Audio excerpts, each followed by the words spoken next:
After her grandmother's mysterious death, Wanja began experiencing some mild sore throats and pain in her body joints. After several medical tests, doctors concluded that she was suffering from what they termed as recurring malaria. Life after the diagnosis went on as usual.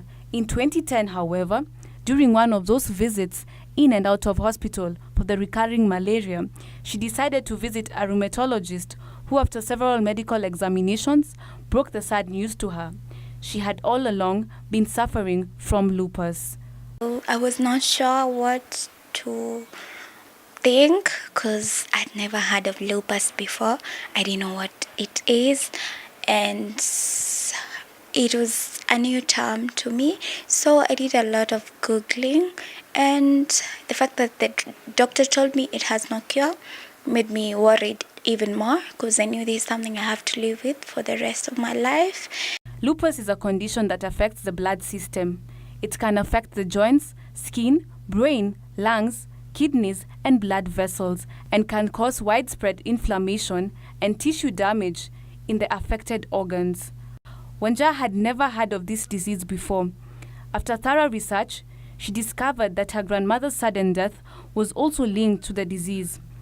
This came as a big shock to Wanja, making her sink into depression. She no longer saw value for her life. I went through some emotional stress and psychological stress also, that for so long I never talked about it. The only people who knew about that I had lupus were my parents and very close friends. But what are some of the challenges she encounters as a lupus patient? There are some meds I take, very expensive. One tab goes for 200 shillings. You have to take that tab like 3 times in a day, and it's not the only tab you're taking. There's another one that one tab costs 50 bob a day. You also have to take that tablet multiple times. After 6 years of self-pity, she decided to share her story on Facebook. It is on this platform that she discovered she was not alone. Early last year, I decided to write my story on my Facebook account, and the response I got was overwhelming. The positive feedback from the public, and Kenyans especially, motivated her to learn more on the disease.